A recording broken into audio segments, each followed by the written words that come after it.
Our last talk is about a topic near and dear to all of our information security hearts, point of sale systems. Gee, I wonder why it's near and dear to our hearts.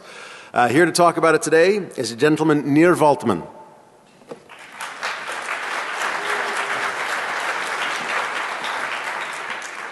Hi, pleasure to be here today. Wait, I'm sorry. Are you a new speaker? Yeah.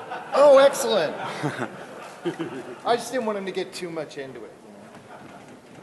Okay, guys. What do new speakers do?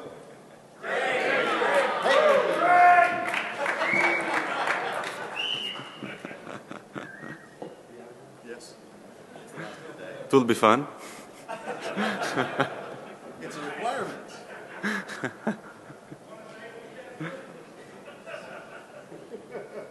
No poison testers needed. I'll take the hit.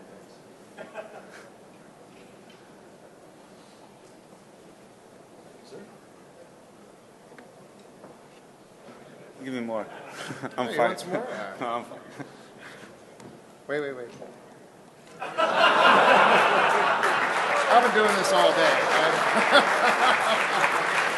Love for the new speaker. Cheers.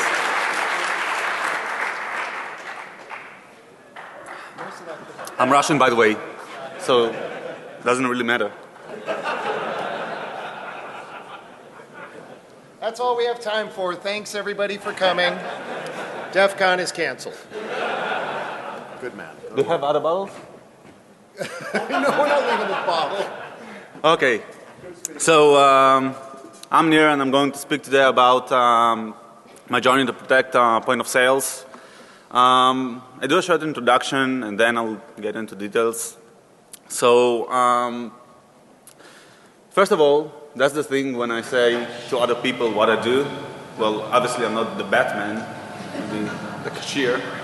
Actually, I'm working as an enterprise security architect. I solve a lot of problems in a retail line of business, but actually I do it only for these guys. I had a few researchers about this, and released a few of open source tools. But I'm here today to speak about the last year research that I've done and a lot of the result of meeting with a lot of startup companies and enterprises in order to protect point of sales. So before we begin, I just want to show you the view of why point of sales are so targeted. So today when we want to buy credit cards, I just took something through Tor, and I saw that it's pretty easy to find credit cards and get them with pretty low prices. But when we want to get a little bit more information, we can get full dumps. Full dumps, guys, this is something that is stolen from point of sales. If we differ it from other scenarios where like e-commerce or m-commerce websites, then there you just store PANs, which is the credit card numbers and the expiration date. So here we have a little bit more information, and if we compare it a little bit about what should be attacked more, we can see that although e-commerce is exposed to the internet and it's pretty easy to try to attack this vector, point of sales have the same things, but also the full dumps. The full dumps, by the way, it's track 1, 2 data, and sometimes it can also contain the PIN number.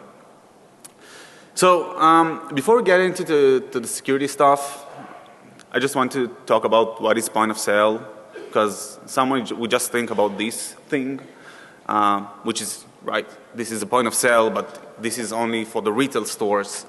The simple assumptions about point of sales in the retail store is that it can be stolen, or at least it can be tampered, as these ones, fuel pumps. Fuel pumps, well, they're public.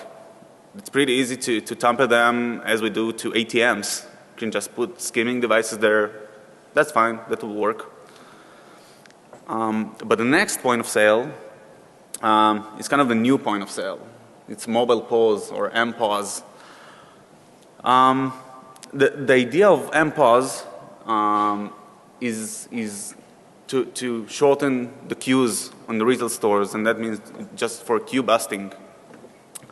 But the fact is that since it has no wires, it has a card reader, can be replaced pretty easily. And also, I don't know if you see the right bottom corner, you see kind of scanner. It's a Bluetooth scanner, and it contains all the risks with connecting Bluetooth devices to the point of sale. But in fact, we're attacking point of sales. We shouldn't attack point of sales.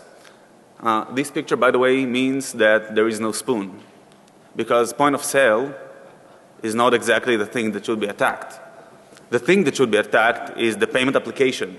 Payment application, this is something that can be inserted as part of another DLL of the POS, or it can be an external executable, and this is the thing that should be attacked. Just to give you some overview about how it works on retail stores. So generally we have the store and we have the payment processor data center. Obviously we have the store, we have headquarters. I just tried to simplify that a little bit. So if we'll go to the store, we'll see that any POS has its own application. The POS manages identities like cashiers, it has loyalty systems, but it doesn't manage any credit card data. The only thing that it can manage is authorization code that we get back from the processor. We also have the payment client, which is the one that's responsible for processing the credit card. And all of this data is somehow stored in a database or a file system, and obviously in the RAM at a certain point of time. The PA client communicates with a point of interaction or pin pad or magnetic stripe reader, and then it passes the credit card numbers to a PI server. Obviously there may be point of sale server in other places or headquarters, but again I just try to simplify that. So we have a store server. Probably this store server is going out to the processor. This payment server contains credit cards, again at least at specific point of time, and then it goes to the processing. So let's just understand where our credit cards, because when we speak about the risks and explaining how to exploit everything, we just need to understand where to exploit it. So if we look at the data at rest, probably we'll see it on files or databases, and it's pretty weird because why do we have to store credit cards in a database? So this is pretty simple. Let's say that the store is disconnected from the center or from the processor. So what? So the store can't sell? It can sell. Okay? How it sells? It just stores the credit card somewhere. It can be in the database, it can be in the file system. So then we have the data in transit. And here we just need to understand that the data in transit is not only something that we can or need to see through the Wireshark. Sometimes the data in transit is from the pin pad to the PA client. It can be done through RS-233 and can be done through USB. So that's the options. As for the memory, which is the most common way of attacks on point of sales, we have it in the RAM. Just to connect it to the way we work today and we see retailers, let's say that the retailers don't have only point of sales in the stores, they also have an e-commerce. And if they have e-commerce, probably they have a PA server, payment application server. So if they have a payment application server, they probably have a presentation layer, they have m-commerce, e-commerce, it doesn't matter, but somewhere there are credit cards as well. So if we look at data at rest, probably it will be in the same place. As for the data at transit, again it's over the wire here. But then we have the data in memory, and we have it also in the presentation server, which is pretty easy to try to look for data there, if it's, by the way, exploitable. But the thing that we never thought about storing credit cards, or at least looking for credit cards there, is the mobile app. So the mobile app also contains credit cards. So there are ways to somehow remove these credit cards from all these places. And this can be done by just storing all the keys in a specific server called token server. That's a concept. That means that this is a pretty simple server. It contains a table, credit card, a token. And then when we pay, we just pay by token. We don't pay by credit cards. And then it means that the presentation server don't need to have actually credit cards there, and the application server neither. On the other hand, when we have a wallet, somehow we need to register our credit card there. So when we register the credit card, it is in the memory. So we don't have exactly a solution for everything, but at least we solved here for the PA server, no problem here. So let's just understand a few assumptions about what the retailers think when they deploy their point of sales. Okay, so the first thing, yeah, no one cares, really. PCI, well, it's a marketing thing. It's not a security thing. Okay, so the next thing is the fact that retailers actually deploy the point of sales on embedded devices. Well, it's Windows embedded. So does it mean that Windows embedded is secure? It's not as bad as regular Windows 7. Yeah, it's not as bad as regular Windows 7, but yet it doesn't mean that it's secure enough. And then part of them tell that, well, we have patches. We all know that no one cares about patches. Yeah. And you know why? Yeah. Do you know why the retailers are not vulnerable to the Heartbleed? That's pretty easy. Because most of them don't have even SSL. Yeah. So another assumption is that they're not connected to the internet. Well, actually, they're not connected directly to the internet. They have the store, they have the headquarters, but somehow they'll need to go to the internet. How they have patches? Okay. So all of them connected to the internet, this is just a fact. Another fact is that retailers believe that the cashier can be a hacker. So the cashier can be a hacker, but is his USB stick can be a hacker? Probably. And it happens. The next thing is something pretty odd. I just asked one of the retailers, hey guys, do you log? How do you know that you don't have fraud on the pauses? And they told me, well, we have cameras and we see if the cashier just gets the money from it. So we don't have fraud because we have physical security. No one cares. But again, these are only assumptions, but in fact there are few Achilles tendons in the retail environments. This is the first one. Whoops. This is the one. The rats. The fact is that on most retailers they have a lot of sites. And it's pretty hard to put IT guy on each site, let's say more than 1K sites. And then they just install VNC. Okay, so VNC is also vulnerable. And again, this is a fact that most of the retailers can't handle with. Another thing is who can access the POS? Well, the POS is a Windows machine. Sometimes it's in a domain. So that means that any user from the domain can log into these machines. Yeah, actually, they are. Another fact is that no one really knows how to harden these systems. So the point of sales run with local admin access control. So you don't have to manage permissions. I know that PCI requires managing permissions, but I'm admin. Who cares? So let's talk about the threats because, well, there are many threats on the point of sales, and we need to solve at least part of them. So the first threat, which is the low-hanging fruit, is the permissions on the point of sale. So as I said, if we have admin, yeah, that's good. We already found it. But yet, if we don't have the admin access and we have a regular user, still we have specific permissions to the application. So for instance, if we have a pin pad, probably we'll need to manage the permissions to managing the drivers. These ones, yeah. Okay. Another thing is permissions to the process.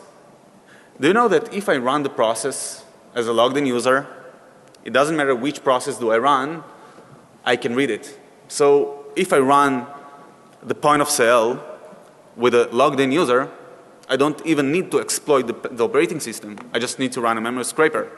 And it's pretty easy because I have the permission. So again, there are file system access. Sometimes the point of sales write logs, and when they write logs and we can change them, we can probably do a fraud or sometimes be exposed to credit card numbers in the logs. That's a bug, by the way. Every retailer that you'll see that there, it's a bug. It's not by design. But somehow all of them designed this bug.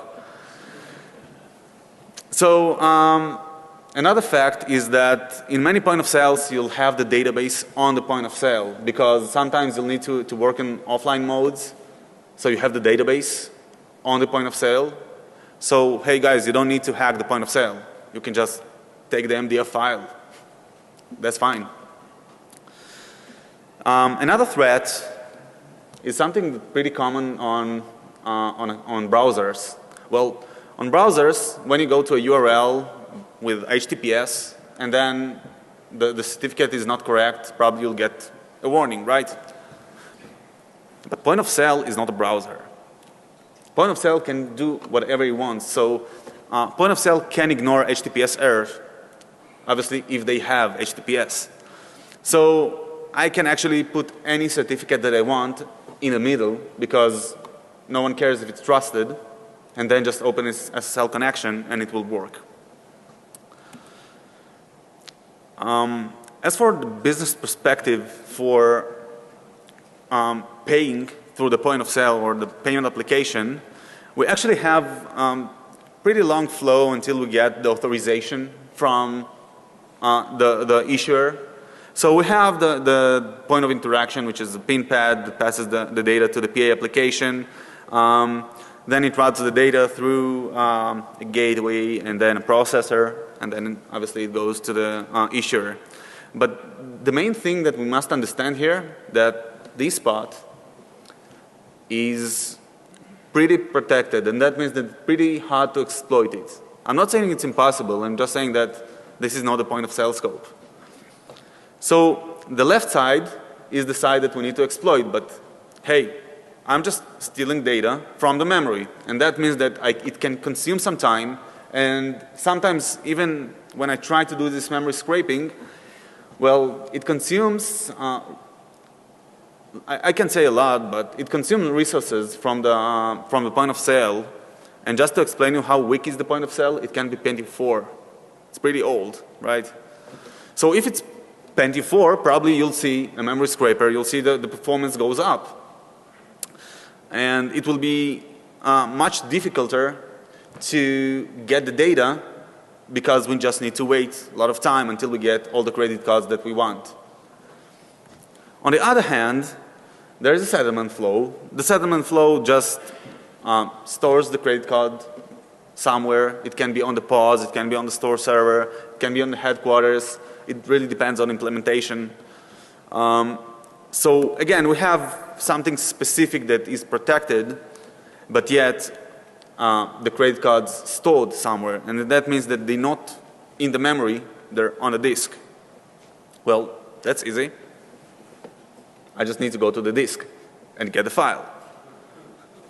That's fast, by the way. The memory scraping, this is something that, as I said, is pretty common on point of sales. And I just want to do a short demo to explain you how it works.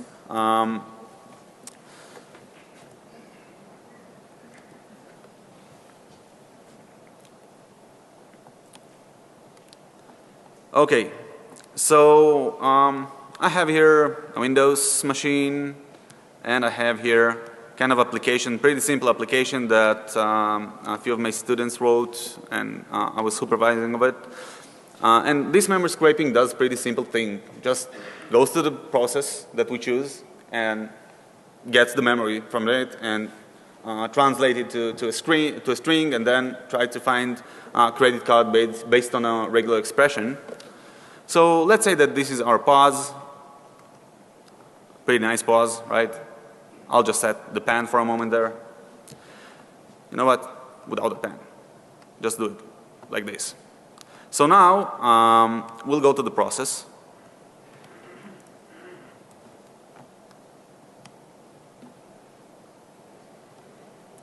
And we'll choose credit cards.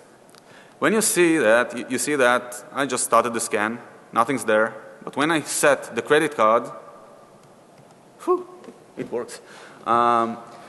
So when I set the credit card, I can see that in a moment I get it. Memory scrapers, they just don't work in one iteration. We just need to open a few threads and then refresh them every 5, 10, 30 seconds, depends how much credit cards do we want to get. So this is pretty simple to get the credit card, but hey, I'm running as admin here. Well, this runs as admin. So let me just close it and do it without the admin.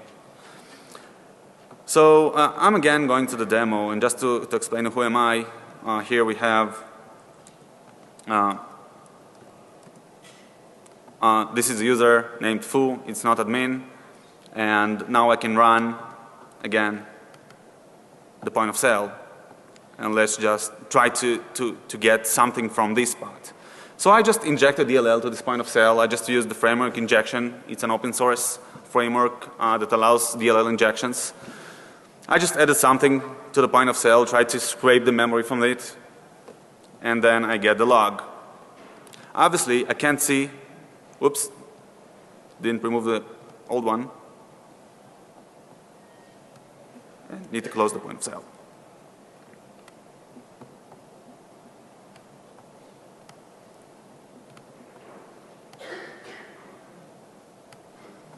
Great. So now I have the memory scraping point of sale, and I just inject the DLL in there. Probably I won't see any credit cards there because there are no credit cards set here yet. Nothing. And again, if I'll set the pen, I'll delete this one. Let's do it again.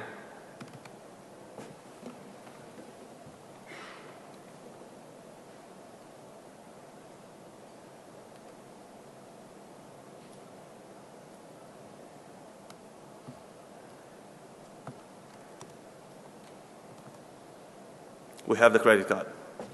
So that's the idea of injecting DLLs into the pause. We can just get to the process and do whatever we want, even if we don't have the admin access to the process.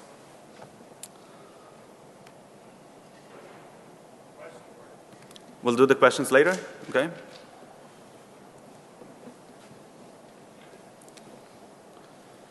So this is the memory scraping, pretty easy thing.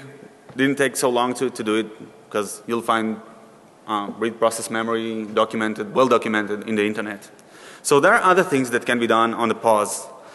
We can actually steal credentials. It can be cashier credentials or user credentials, because sometimes on retail stores you just register to the store through e-commerce, and then it's stored somewhere. And when you just buy something in the retail store, you have a loyalty card. Sometimes this is even connected to the user and password. So if you can just scrape something else from the memory, you'd probably be able to get the login credentials and then use them obviously on other websites. Another thing that you'd probably be able to do is to get the PII data on the point of sales, because point of sales store PII data, because we have, well, your address, telephone numbers, email sometimes, and this is a data that costs a lot of money for the ones that steal it. But another thing, another fact on point of sales is that no one really deploys a thin point of sale. That means that no one really deploys only the presentation layer. All of them deploy a thick point of sale. And that's the picture because I didn't find a thick point of sale. So the fact is that all the business logic and the database, everything installed on the point of sale. There are retailers that are brave enough to duplicate their network lines, and then if one network line just fails, they have the other one, but that's pretty expensive, so just prefer to run it. But when we steal the credit cards, we have actually two scenarios. Probably you heard about one of them. The most common way to steal credit cards is using an online approach. The online approach means that I'll find a way to get from the POS to the internet. Somehow I'll find this way. It can be done through a proxy, it can be done through another server, FTP servers, etc. So somehow it will get to a CNC server in the end. But as I said, not all retailers actually have access or direct access to the internet, and it's not really easy to do it on all times. So if I'm a cleaner on a retail store, I can just take a USB stick, put it somewhere on the PA server, and then just run, again, the memory scraping. But then the exfiltration of the data will be done to a specific ID of the USB key. Then when I connect it to the point of sale, then I'll get the credit cards back to this storage. So these are mainly the two approaches. So I checked a few solutions of how really to protect the point of sale. So I thought about, well, before going to solutions and trying to purchase software to protect point of sale, maybe we can code something. So I thought, okay, maybe I can use, this is by the way something specific for .NET, but probably you'll see it for any other managed code. I just thought maybe we can use another way to encrypt the credit card in the memory. So there is a class in .NET that's called secure string class. This is a managed class of string. Yeah, this means that if it's managed, maybe we can bypass it. And again, we have a demo.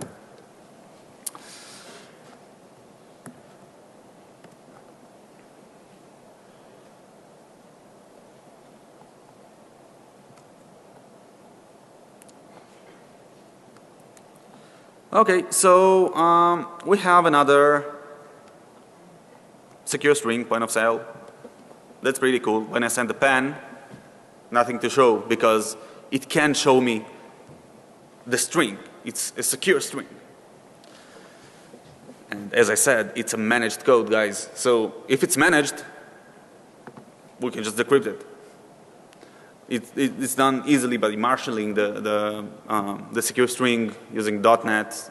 No need for specific knowledge here. Just go to the internet and get this 5 lines of code. And again, if we'll do the memory scraping here,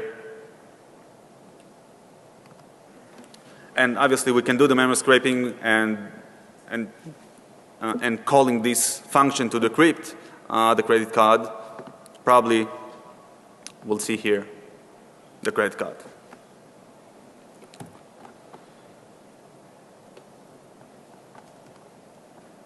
Yeah, come on.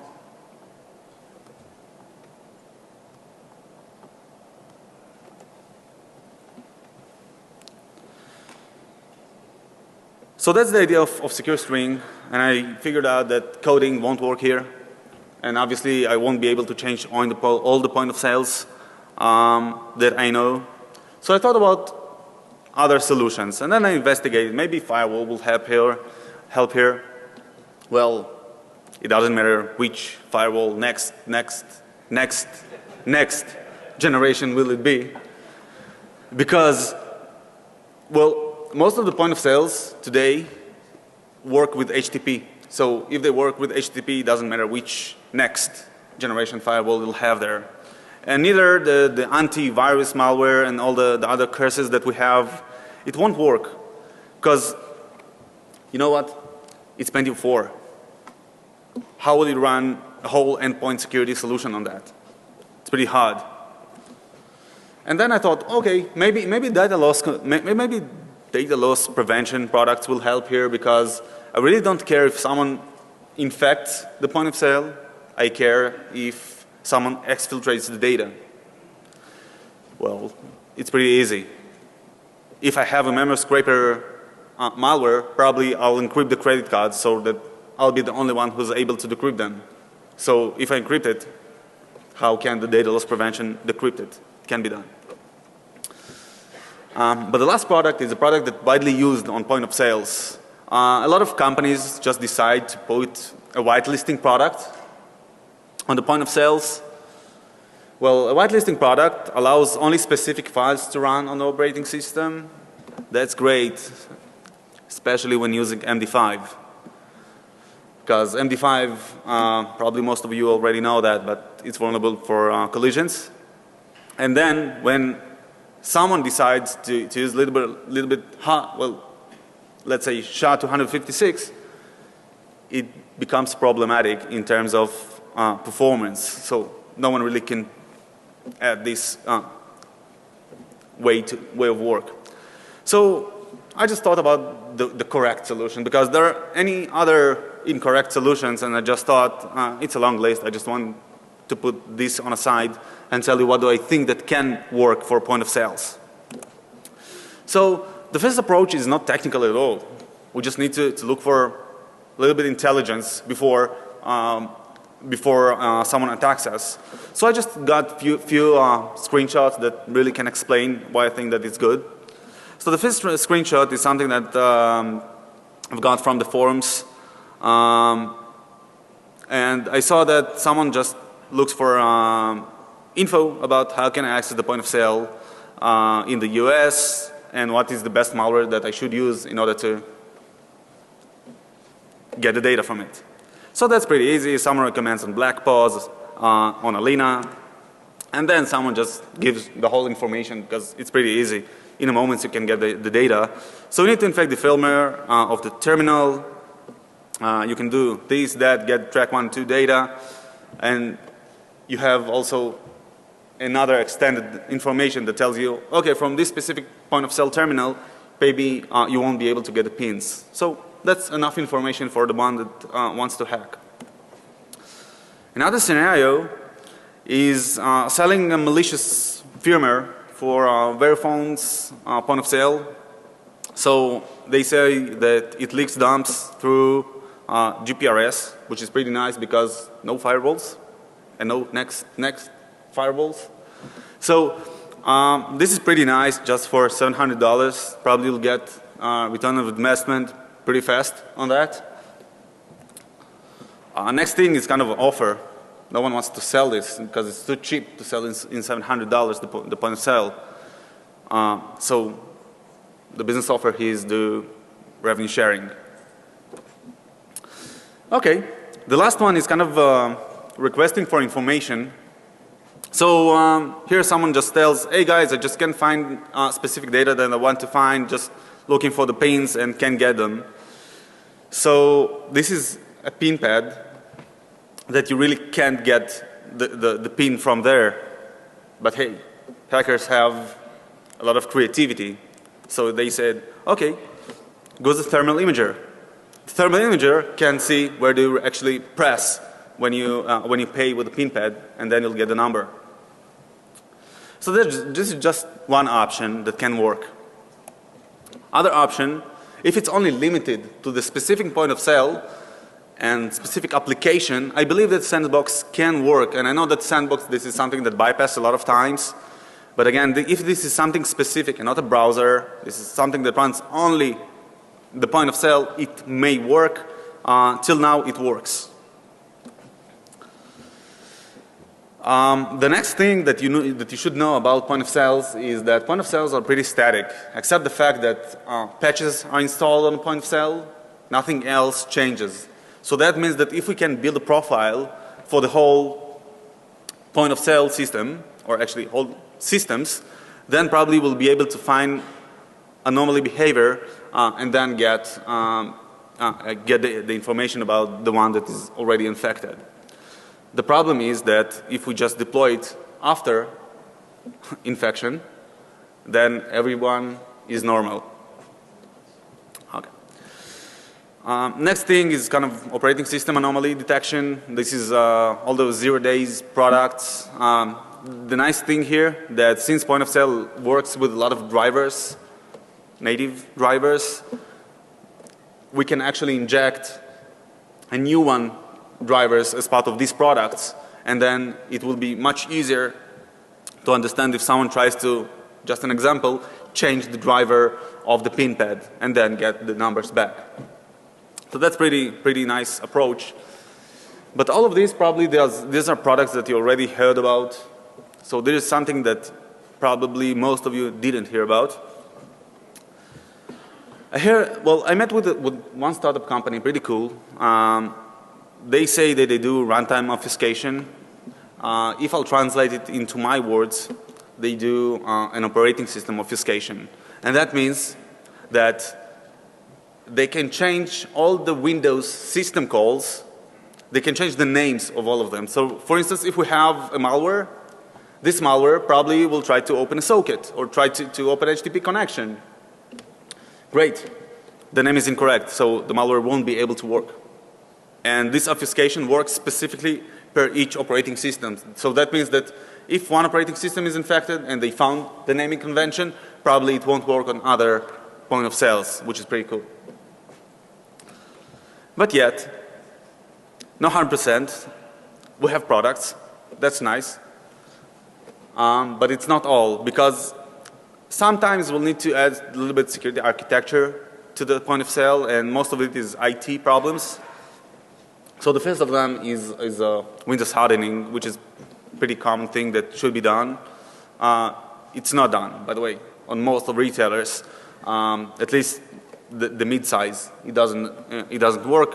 Obviously, the ones that are enterprise level, they have certain hardening. The next thing is, well, actually part of the hardening. Let's say logs, audit trail. Really? Pentium 4, guys. No one can enable just auditing there. It won't work. When you go to the store and you have an item, you just want to hear the beep pretty fast, right? You go, you just pass your code, yeah, and you hear beep. You don't want to pass the code and then wait a few seconds and then beep. It won't work, okay? Next thing is assembly signing. This is pretty common for enterprise software. Probably it can work for point of sales, and I know that it can be also bypassed, but yet this is another layer of security.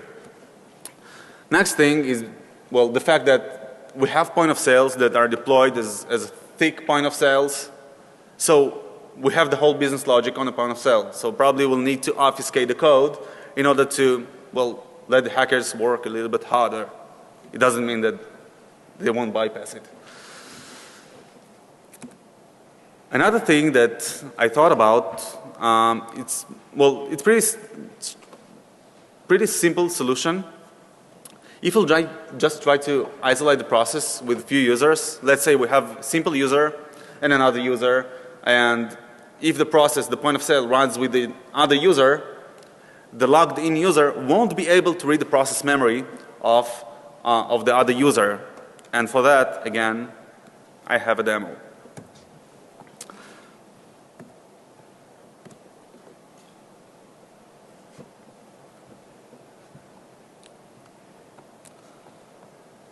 So I'm just closed here, everything, and remove the log.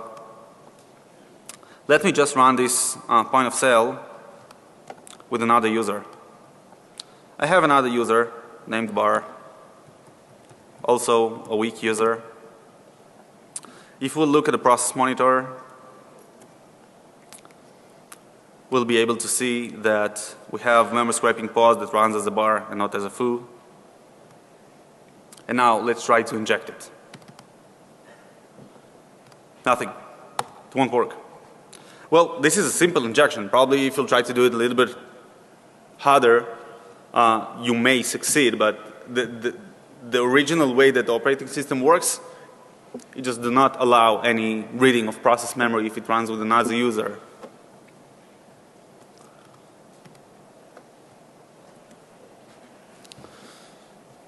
So generally, these are the solutions. So what's coming next? I don't know. I have a few ideas. Let's say that you need to steal a point of sale.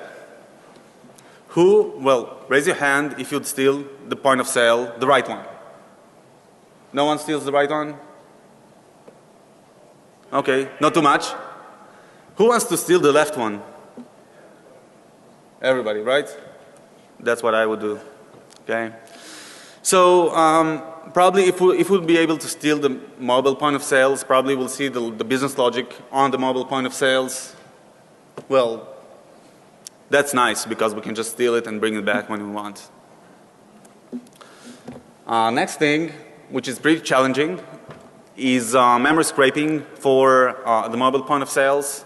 Well, I suppose that we'll be able to see another skimming devices attached to the point of sales, or maybe exploiting other ways to read the process memory. I know this is pretty hard on iOS, but for Android, I see that it's maybe possible. Next thing is taking the assumption that cashier is actually a hacker, because I already saw a post of a cashier that just publishes something that says, okay guys, I can give you a VNC access to my point of sale, just pay me. Okay. So maybe probably someone got it. Next thing is the rubber ducky. I suppose that even if point of sales will stop all the USB storage communications, still this USB rubber ducky can do a lot of nice things on a point of sale. I still didn't see it, but I believe that it will be pretty easy to do it. So as a summary, so everything we discussed in this session. So we have security through obscurity. The retailers believe that the fact that we don't know about retail, probably we won't be able to hack it. That's a lie. Now they know that we know. It's simple to exploit these systems. And again, this is as a result of the assumptions that we currently got in this session. And it's really hard to protect the point of sales because, as you probably understand, there is no one solution. We need to take a little bit of security architecture. Maybe we need to take a few products and then combine everything together to get a not bulletproof solution yet. But as for you guys, because you're not the business, you're just the ones that buy on the point of sales, don't worry. You have insurance on your credit cards, so that's fine. Thank you, and if you have any questions, that's the time.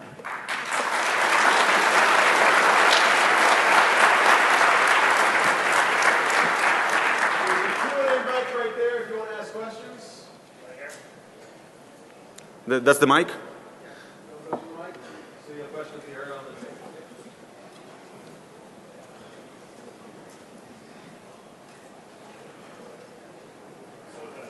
The memory scraping that you showed up there was just the PAN, but with POS systems, do most of the retail systems store PANs, or do they store track 1, track 2?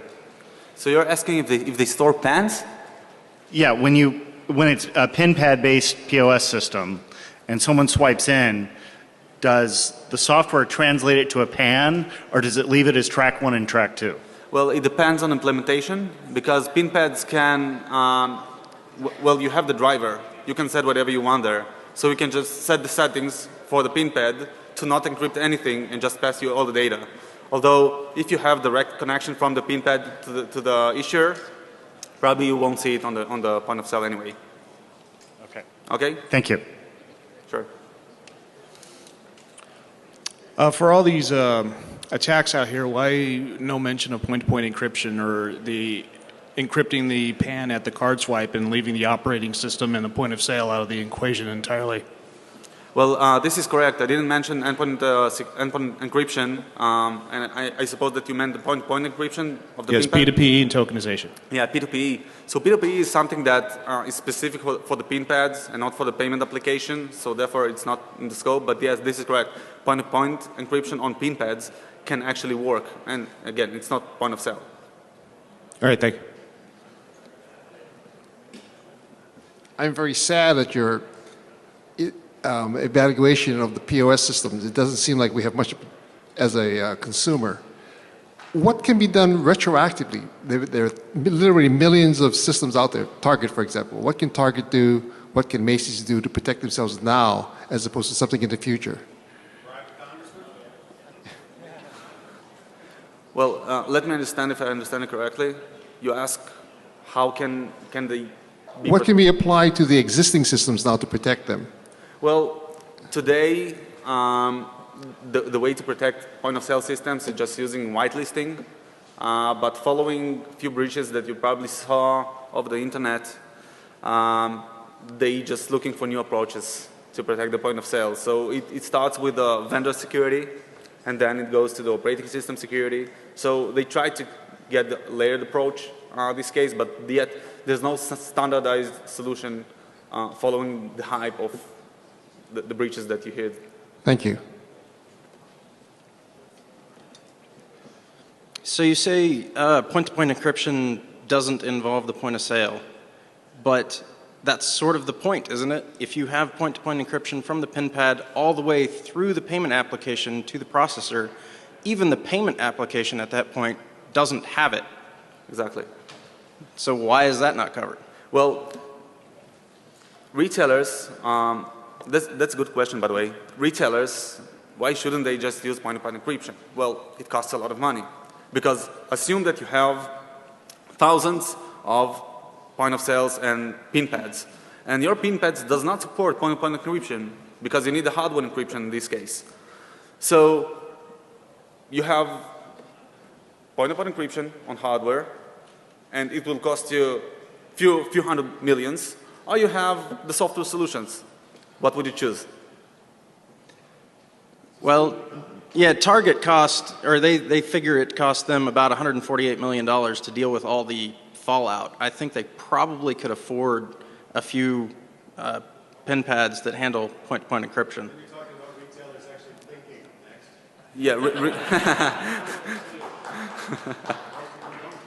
Yeah. This might be kind of a naive question, but could you help me understand how chip and pin, if it does show up, might change the ballgame?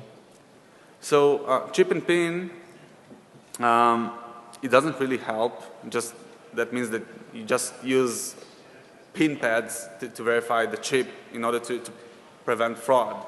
But it doesn't mean that you can steal the credit cards. And again, that's only an issue of the driver that accessing to the point of sale, to the pin pad. Sorry.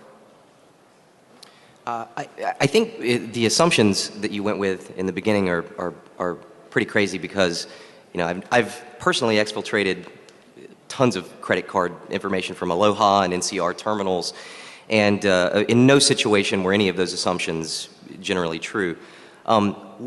With small merchants especially, you know, they don't have IT shops, they don't have people who are in the know. What is NCR specifically doing to improve that, to force, I mean, listen, you know, they're retailers, they don't do the right stuff, we all know that. But we have to meet them halfway, right? So what can you guys do at NCR, or what are you doing currently at NCR to kind of bridge that gap? And thank you. Okay, so as an NCR, as I said, there's a lot of products that probably need to engage together in order to protect the point of sale. So if it's not a point-to-point encryption solution, then we're just looking for business partners and then recommending to our customers to use the specific products in order to protect their environment. Because, hey, we can't protect everything. We can just protect our scope of the product, of the vendor. Okay? Thank you. Can I, Before you clap. Okay. So all this was really good. I wanted to talk about one of the hacks I found for payment systems. You're talking about, sorry, my voice is kind of lost, but you're talking about payment applications. And over the last year, I did a lot of payment testing against these APIs. And one thing I found out that was the easiest to hack was if you could get on the same network segment or host as you mentioned, the point of sale system, you could actually just forge the HTTP request or response to trick the point of sale system into believing a purchase was successful, even if the card or payment never went through. So what I did, I had some retailers that hired me, was I basically tricked the point of sale system into printing out receipts saying I paid cash for whatever merchandise. And I would go just grab the merchandise off the shelf and take the receipt to another cashier and say, hey, I want to get my money back. I don't want it, whatever, right? Then I get the cash and in the logs on the point of sale system. Not that you actually did this, right? Well, no, I was hired to do it, so it was, it was all legal. But it was interesting because on the point of sale system, everything checks out, all the logs look normal, the sale looks normal, because the cashiers aren't trained to know. I mean, they just say, oh, the point of sale says the purchase was successful. Here's a receipt, give them the merchandise. But I was basically tricking the point of sale into making it think that the server said everything was all good. And anyways, I thought it was just an interesting, different angle than like anything you talked about here, but it's something that made me think about is really securing the payment application, the API, in addition to the point of sale system itself, the network segment and all those other things you talked about. But that, just want to share that. Thanks for sharing. Thank you, guys.